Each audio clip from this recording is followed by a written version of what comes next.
Now this circuit consists of four transistors and MOS devices. So for transistor M1 over here, the current source that is being provided, a constant current source IQ that is being provided is through M4, M3, and M2. So these three transistors are acting as a constant current biasing sources for the transistor M1. Now you see this in this configuration, M4 and M3, both of these transistors are in diode configuration. Okay, so both of these transistors are connected as such that are uh, they're mimicking a behavior of a diode. Okay, and how it happens is that if you consider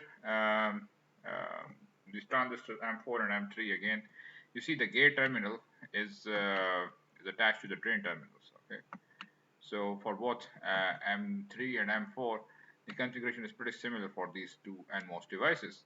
Now what happens is that this implies that your VDS4, the drain is tied to the gate, so VDS4 in this case is equal to VGS4.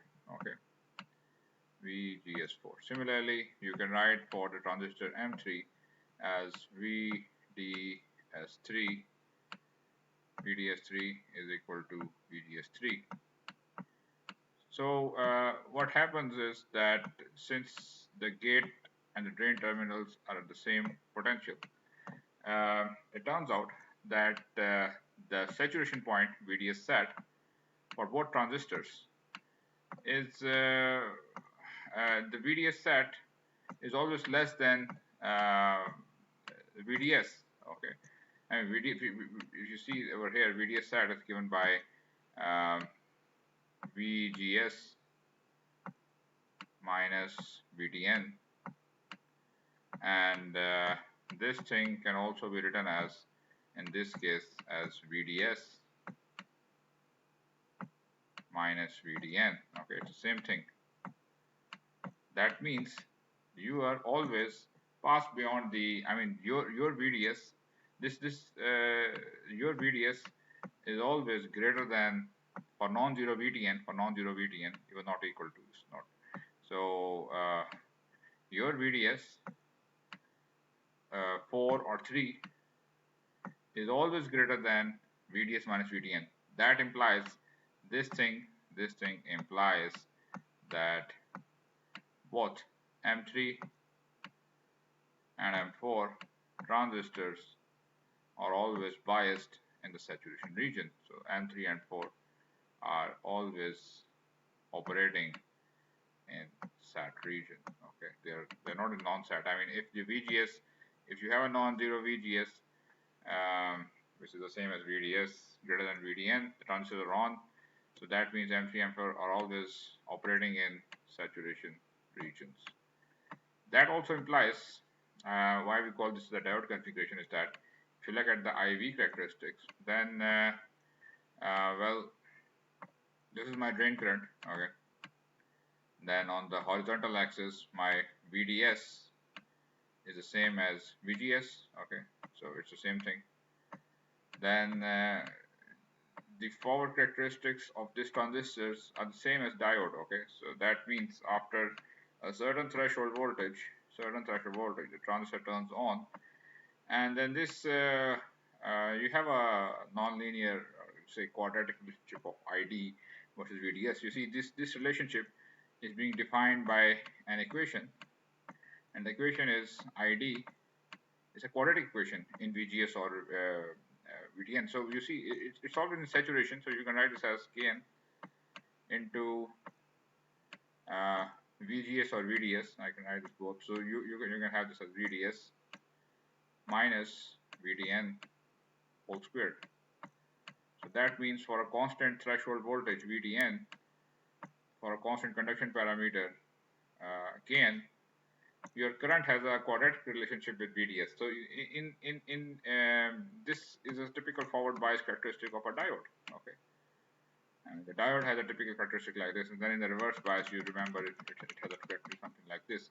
So these two configurations of M4 and M3 are diode-like configurations. Okay, So over here, both M4 and M3 they form diodes, and this ensured that M4 and M3 are in saturation regions. Okay, so this depiction, this is figure 50, shows that a constant current source can be implemented using MOSFETs, as shown in the figure below. So the transistors M2, M3, and M4 form the constant current source. So M3, M4, and M2 are the constant current source for the transistor M1. You see, M4 and M3 are establishing a reference current, which is the same drain to source current.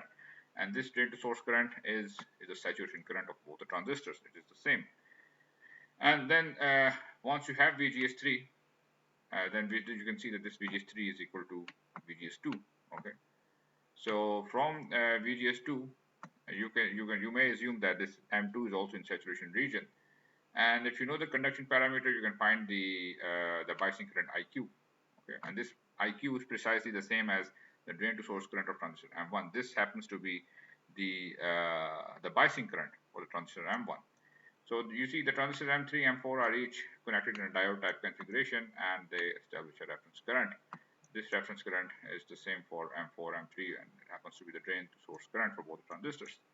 The diode type connection implies that the transistor is always biased in the saturation region. Okay, so the reason for this is, you see, since you're okay over here, your VDS is VGS. Okay, so this is the overdrive voltage, and you can also write this as VDS minus VDN, which is always less than VDS, right? And this is a simple reason why the transistors both M3 and M4 are in saturation region. So so transistor M3, M4 therefore biased in the saturation region, and M2 is assumed to be biased in the saturation region. The reason is that you have the same gate source voltage, and you understand that the gate source voltage is what determines the current in the saturation region. Saturation region, for an ideal MOSFET, the current is independent of VDS, but it depends on VGS. So if you consider a certain family of curves, then VGS is what determines the magnitude of ID, which is constant with respect to VDS, but it increases with VGS. Okay, so the resulting gate to source voltage on M3 is applied to M2. So this VGS3 is being applied to M2 as well over here, and this establishes the bias current IQ. So because VGS is going to determine VGS, there is certain VGS Q. Let's call the second curve is VGS Q. So so you have a Q point somewhere in the saturation region. So this establishes the quiescent current. Since the reference current is the same as in the transistor M3, M4, we can actually for these two transistors, IREF is in saturation region, so you can use these quadratic relationships. KN4 and KN3 generally they might not be the same. I mean, you have transistors M3, M4 which are not identical. The geometrical parameters could be different, etc. Okay, so KN3, KN4 might not be the same, but since the current is the same, the equality should hold. Okay, equality should hold. So VGS3, VGS4, and then you have threshold voltages for the two transistors. And then also from the KVL, you see this is your VDS4, okay, which is equal to VGS4. Then you have VDS3. So summing the voltages up, applying the KVL across this loop, you have VDS4 plus VDS3 plus V negative should be equal to 0. Okay, or you can write this as VGS4 plus VGS3 plus V negative equal to 0, or you can take this on the right hand side and show it like this. So this is the KVL for the output loop. Now using these two equations, this equation and this equation, and solving this for VGS4 and then substituting this over here, so you make VGS3 the subject of the formulation, so you end up obtaining the VGS3 in terms of the conduction parameters and the threshold voltage of the transistors as such. Okay, so it can be done as such. Now also you see that VGS3 is via VGS2, the gate voltage of M3 is being the same gate source voltage of M3 is being applied to the gate as a gate voltage to M2. Therefore VGS3 is VGS2. Therefore the bias current because of VGS3, you can find the quiescent current as such. This is also believed to be in the saturation region. So VGS3 minus VTN2, TN2 gives you the quiescent current. Okay. So all three transistors M4, M3, and M2 are supposed to be biased in the saturation region. And if you uh, I mean, you can check this. You can if you carry out a DC analysis, you would be able to show that your VDS2 over here would be greater than VDS SAT. Okay, so VDS2 will be greater than VDS2 SAT, which means that you can use this relationship, and indeed your M2 transistor is biased in the saturation region. Okay, let's consider a DC analysis problem which is going to show is going to illustrate these facts. So here's a problem from your course text, 3.16, and the objective is to determine the currents and voltages in MOSFET, current constant current source, and then for the circuit, this is circuit 50, and the values are given as such. For the conduction parameters, you're given Kn1, you're given Kn2, Kn3, Kn4. Okay, so for all the M1, M2, M3, M4 transistors, we are given the conduction parameters, and apart from the first one, which is 0.2 milliamps per volt square, the conduction parameter for all the other three MOSFET devices, M2, M3, M4, which are acting as a constant current biasing sources, are the same. The threshold voltages for all four MOSFETs is 1 volts. Okay, so let's evaluate VGS3. So we have already derived these two. I mean, these two. The first equation is relating the reference currents for M4 and M3, which are the same in terms of the conduction parameters of the MOSFETs, M3, M4, and their threshold voltages. So from this equation and from the KVL, which is applied at the output loop, Kirchhoff voltage loop, the voltage law, we evaluated VGS3. So let's try to evaluate VGS3 first, and then we know that VGS3 is VGS2. Then we can find the biasing current. So over here, VGS3, you can substitute those values. So for Kn4, Kn3 is 0.1, and V negative is given as 5 volts over here.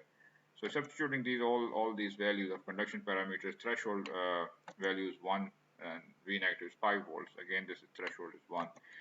You end up in finding VGS3 is 2.5 volts. Then this 2.5 volts is the same as VGS2. Okay, and you find what the quiescent current is. So this is again your K of n. This is basically K of n2. Okay, so Kn2 you see over here. Yeah, Kn2 is 0.1. It's 0.1. So 0.1. This is your VGS3 or VGS2, which is the same over here. Okay, so VGS3 and VGS2 are the same. Use this, then VTN again is 1 volts. VTN for all transistors is 1 volts. So this gives you the biasing current for the transistor M1 as 0.225 milliamps. Okay, and you can also find the gate to source voltage on M1. For M1, since you have this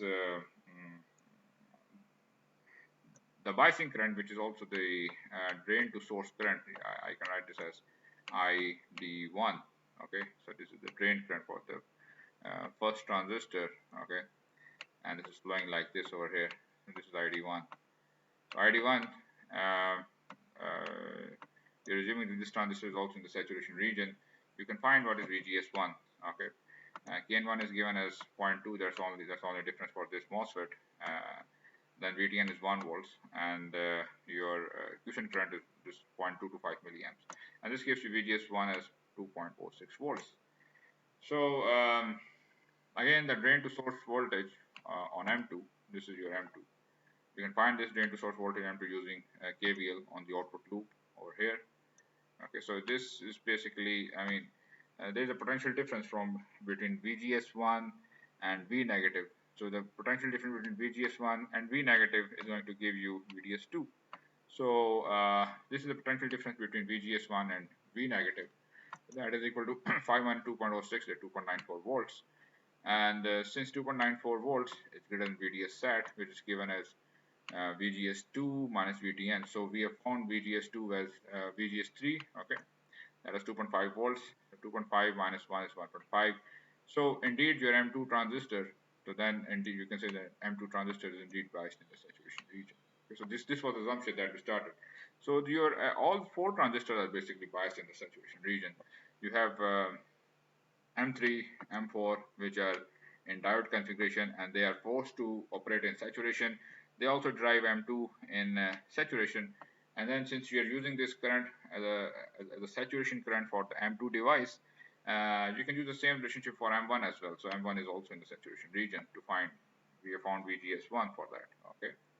Um, so the comments are that you see, since in this example, M2 and M3 are identical transistors, uh, the reference currents, IREF and the bias current are equal, okay. I mean, you can see over here that your IQ is 0.225 milliamps, okay, and you can find the IREF from the relationship, and you can show that this is also 0.225. Your IREF is given by this equation. This is again 0.225. I mean, the thing is that M2 and M3 have the same conduction parameters. They have the same threshold voltages, same gate source voltages. So there's nothing left beyond. I mean, the for M2 and M3, you see K2 and K3, the conduction parameter is the same. That's the first thing. Threshold voltage is the same.